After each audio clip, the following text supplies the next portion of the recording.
This is Yachting Review's test of the Vaan R5. We're just outside the yard's home port, which is Hellevoetsluis in Holland.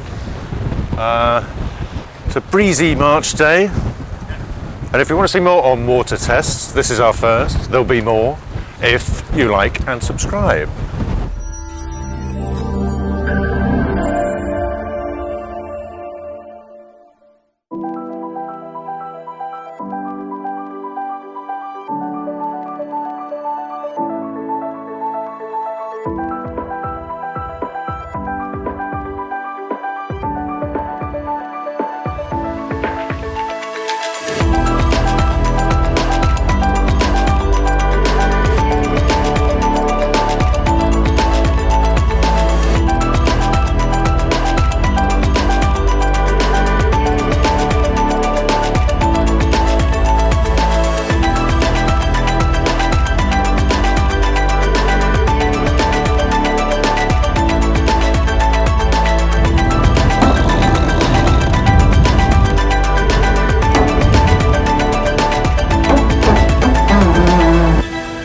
Just getting some numbers here.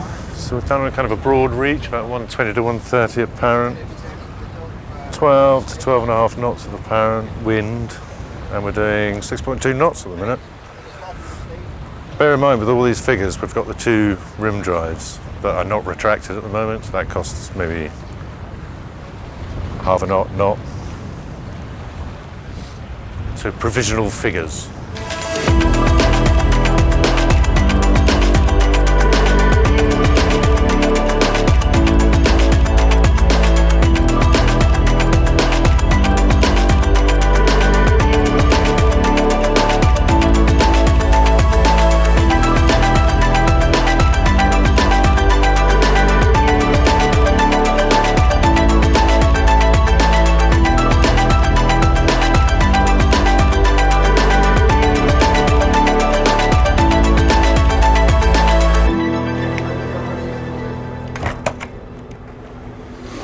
Now I wanted to bring you in here because this is, again, one of the benefits of aluminium construction. The platform is so stable that you can have these huge swathes of glass. This is double glazed glass. There's no mullions, no nothing. And you've also got those right round, wrap around views, 360 views all the way. Another thing you'll notice, because the platform is so stable, there's no creaking, no groaning. So it's 16, 17 knots true outside. We're doing, I don't know, I guess 6, 7 knots now.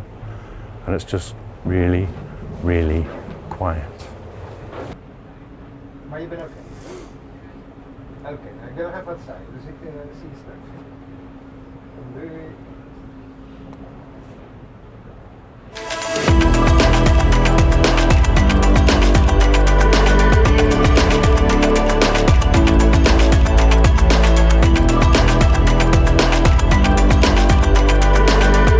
We finished our sailing test of the Vaan R5. Going to have a look around on deck and down below now. So you'll notice this cork decking, sustainably sourced cork decking, and these sanded aluminium topsides is good for grip. There's a locker here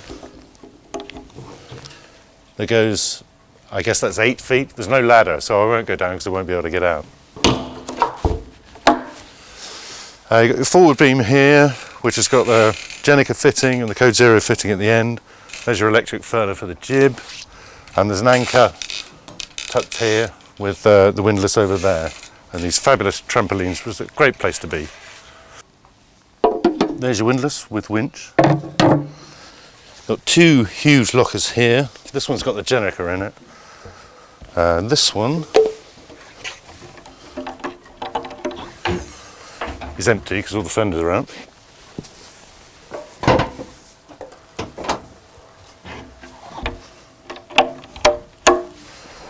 So I love this space. This is, I don't know if it's an option or not, maybe it could be storage, but it's just the idea in the Caribbean, you know, the wind's beginning to die. If you went back there, it would be really kind of sweaty and humid and all that. But there's this beautiful lounge space here that you can still get the last breezes as you're at anchor as the sun goes down. Great place to be. And of course, this apparently, stick a cork in the drain and you've got your own mini jacuzzi here. I like the idea. So you've got these fun steps here so that you can get onto the coach roof. You've got the self-tacking jib track there. You've got two opening hatches, you can open those from the inside, and you've got that full beam array of solar panels there. You've also got the jib halyard for tightening there. This is going to be, on future models, they've kind of turned this into an opening panel. They wanted to get a way of getting more air into the saloon. So this, in future, will open and close.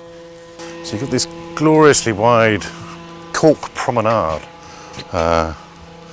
Love it, so wide. Dyneema lifelines here for weight saving. And you've got this nice little detail in the name, sort of illuminated in this target arch, which is home to the main traveller.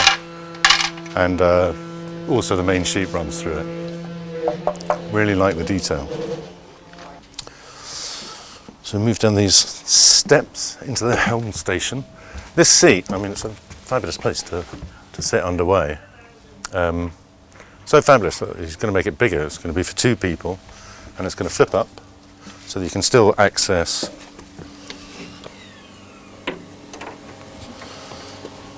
there's a massive space with there's a generator there. There's loads of room for paddle boards and all sorts of bikes and all sorts of cruising paraphernalia. This is the place to keep it. So there's the helm station. Twin wheels. They feel well linked, and this is just everything you need to know. So there's Genoa in, Genoa out there. There's winch in, winch out on the V drive, which I'll show you in a bit. Everything's got a buzzer. Here's your engine controls. As I say, they're electric drives. These ones have got the rim drives, which kind of rotate as well, so you can, point it wherever you want to go, and the sail drives will orientate themselves to take you there. There's the throttle, forward and back. There's the winches, electric on these buttons. I couldn't quite reach. Well, there you go. I can reach them. But either way, you just pop it on autopilot and do whatever you need to do. You'd have to do it anyway to get to the ones on the V drive. But yeah, amazing views. I like it.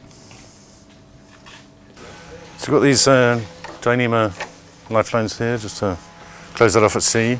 Huge sheet bins.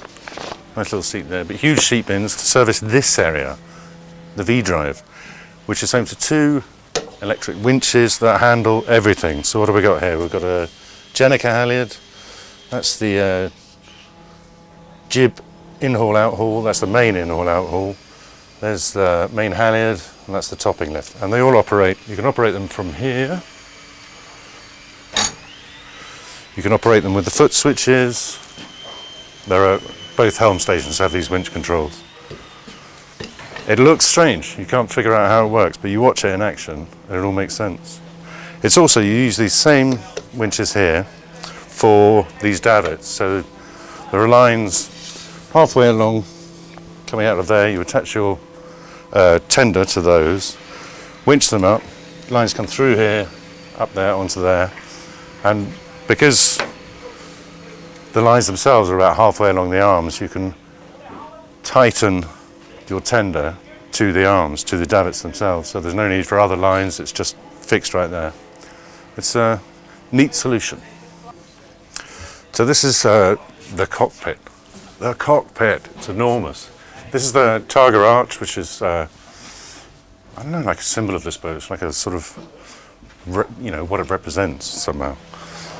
Huge bench here, way too long.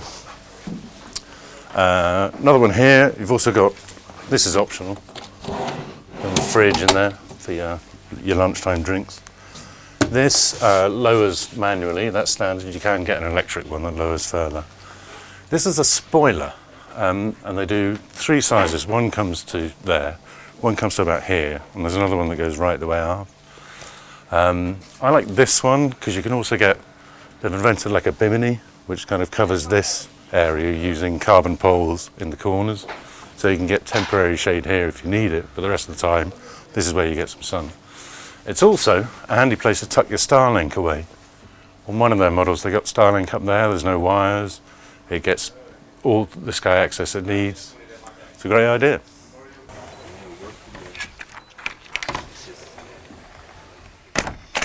So I've already looked at what an incredible space this is underway with these incredible views.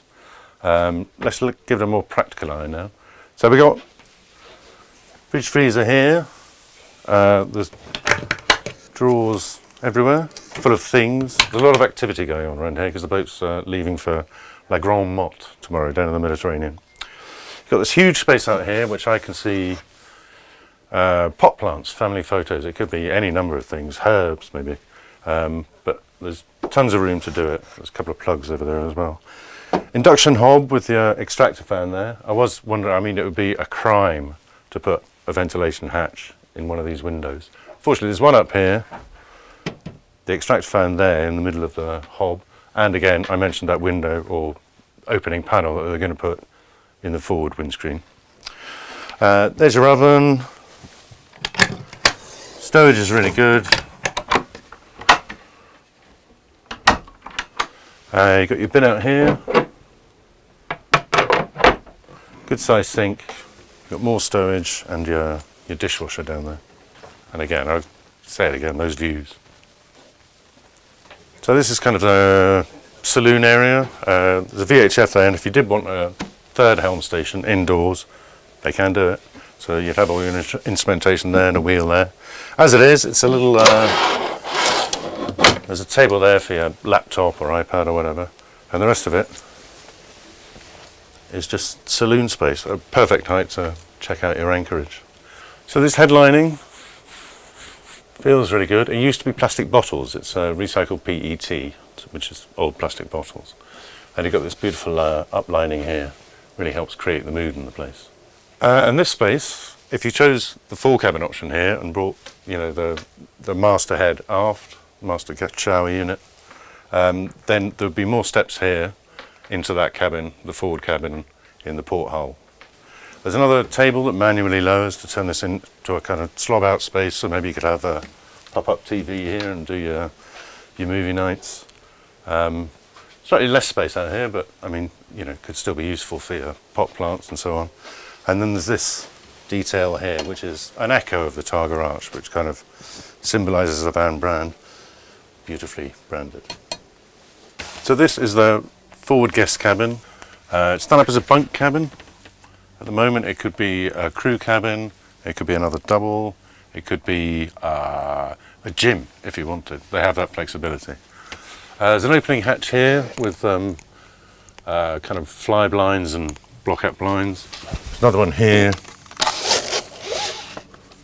And then a couple of lockers. You've got a big hanging locker there, the back of which comes out to show you all the gubbins behind it. And then a little shelf locker there. So same as with this door, there's another sliding door here, behind which you've got this shower area here, and there's the loo, and there's a panel at the back for access to more switches and wires. So here we've got a second fridge freezer, there's another one in the galley. All very lovely. Plenty of storage space there. More in there, and here is your washing machine. Outside that you've got, this was owner's choice, the colour. This is kind of standard, just to get more light in. But this, again, owner's decision. So it's just kind of a dresser, drawers, cupboards, and then out here again you've got this beautiful hull light with a blackout blind for privacy and going to bed and things. Again, another hatch here, opening with two different blinds. So this is the guest double after the starboard cabin. Again, got your slidey door. There's a little step here to make it easier to get into bed. Some really nice kind of mood lighting above the lockers outboard. Hanging locker in there. Climate control for every cabin. And then under here is the saildrive and some more storage further back. And of course, the ports aft and outboard and a hatch above really bring the light in. It's a great space. So we're in the porthole now. This is the master hull. This is the master shower. Nice little door here. Again, you've got the whole port here and the hatch with double blinds. Also the blinds there. Lovely shower. This is to the shelving, and this just slides across. You can get more shelving there. Got the sink here. Got a drawer there, some more shelving. Drawers outboard, and electric loo just in here. So again, this was owner's choice, the white.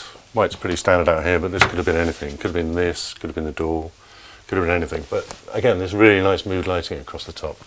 And these PET, this used to be plastic bottles, this. Works really well. Loads of storage out here. This is all storage. All these drawers, these two lockers here, with the exception of this one, which is access to all your black boxes.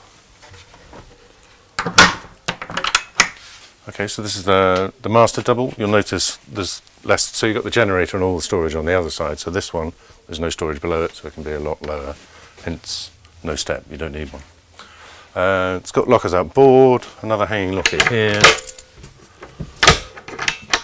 Again, the fabulous mood lighting, and the 3 opening hatch above the berth with the double blinds, and then the whole port's there and there to really let the light come in. So these are the steps up into the saloon. You'll notice the top step there has got clips underneath, so you can take it out, and that will give you access to the emergency escape hatch, which is underneath it. Okay, well, what do we think? Let's look at sailing performance first. So we had about 15 to 19 knots true out of the northeast. Upwind is about 38 to 40 is what they recommend. And that was about 18 to 20 knots apparent, and we were getting 6.2 to 7.1, and then in 19 to 20 knots at 40 apparent, we were getting boat speed of 7.3 to 8. That was without me on the wheel, needless to say. Came down onto a fetch, so about 60 apparent wind angle, apparent wind speed of 15 to 18, and it was going 7.5 to 8.4 knots. On a reach, 90 degrees apparent wind, 13 to 15 knots of apparent, and then 6.5 to 7.2.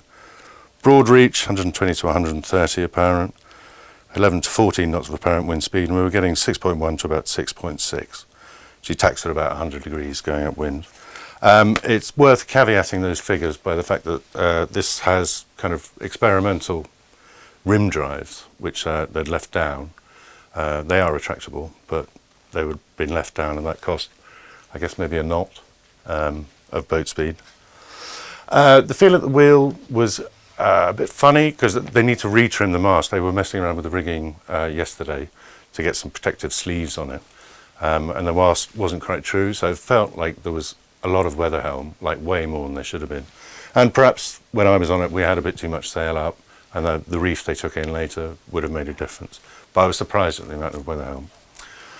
So Igor's a super likable guy. He's got sustainability. He's set up sustainable businesses before.